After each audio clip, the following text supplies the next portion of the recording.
इस वक्त की बड़ी खबर आप देख रहे हैं अखंड इंडिया न्यूज। लालगंज यशोधरा किया गया तो अपराधी के ऊपर कार्रवाई और उसके सहयोगी द्वारा रात में 3 दुकानें जलाई गई। बस्ती लालगंज पुल के पास रात में बदमाशों द्वारा 3 दुकानों को जला दिया गया, जबकि लालगंज थाना द्वारा 2 बदमाशों को कल पुलिस की निगरानी में माननीय न्यायालय भेजा गया। जबकि हिस्ट्री सीटर की शनियादव गैंग ने इलाके में मचा आतंक। सूत्रों की माने तो विकास, अमन, रोहन, शिवा चौहान, रोहन पांडे, मुकेश चौधरी, अभय सिंह समेत गुंडों का नाम सामने आ रहा है। आधा दर्जन से ज्यादा बदमाशों ने मिलकर खेली आग की होली। नकदी और लाखों का सामान जलकर हुआ खाक।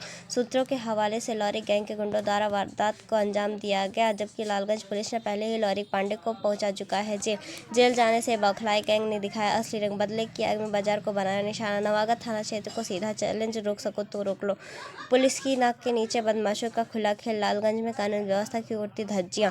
व्यापारी दहशत में, गुस्से में उबल रहा बाजार। आरोपी बैकऑफ सिस्टम को खुली चुनौती देकर फरार। लालगंज थाना क्षेत्र के लालगंज बाजार के पुल के पास का है पूरा मामला। बबलू गौतम की खास रिपोर्ट।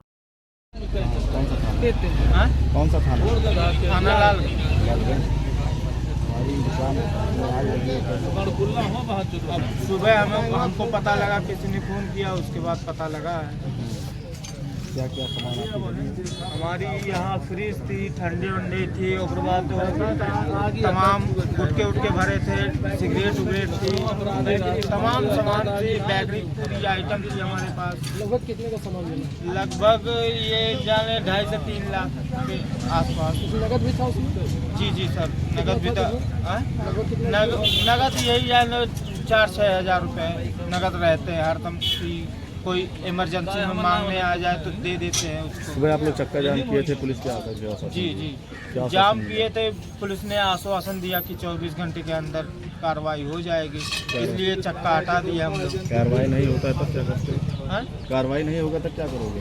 अब क्या करेंगे हम लोग? अब जैसा प्रशासन चाहे वैसा करोगे। अब प्रशासन भी लूज है इसमें, पूरी लूज है।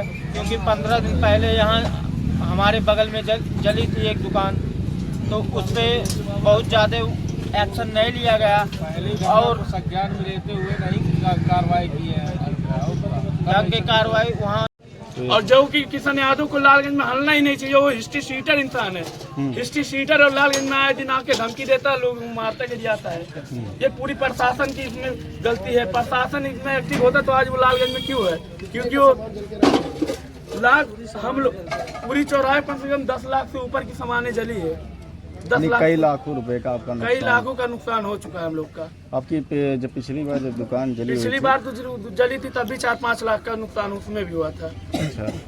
अब हम लोग के पास कुछ रह नहीं कि हम लोग रोड पे आ गए। हम लोग को कटोरा यही चांस है और कुछ है नहीं हम लोग के पास। अच्छा। अगर हम लोग को न्याय नहीं मिल रहा है तो हम खुद आत्महत्या कर लेंगे, जान लिया, पेट्रोल छिड़क के। और उन लोग का हमारा यही प्रशासन कहना कि हाफ इनकाउंटर होना चाहिए, बस हाफ इनकाउंटर उन लोग का होना अगर चाहिए। इनकाउंटर नहीं करते हैं तो क्या? इनकाउंटर नहीं करते हैं उन लोग के खिलाफ तो हम तुरंत आत्महत्या जाके हम डीएम ऑफिस आत्महत्या कर लेंगे पेट्रोल छीट के। आपकी तमाम ऐसे सारे मुद्दाओं को जान से भी मारने की धमकी? जान से मारने एसओ साहब के सामने कॉल करके उन लोग जान से मारने की धमकी दे रहे हैं। एसओ साहब नहीं कुछ? एसओ साहब कोई एक्शन नहीं ले रहे, खाली कह रहे 24 घंटे के अंदर गिरफ्तारी करें। सुबह आपने चक्का जाम किया था? सुबह आपने चक्का जाम किया, एसओ साहब आके हटवाए हैं, कहे तुम्हारे ऊपर भी कानून कार्रवाई कर दी जाएगी, ऐसे करोगे। अगर हम 24 घंटे के अंदर नहीं न्याय दिला रहे तो फिर चक्का जाम तुम कर सकते हो, एसओ साहब कहे हैं। अगर 24 घंटे के अंदर नहीं मिला तो हम चक्का जाम करके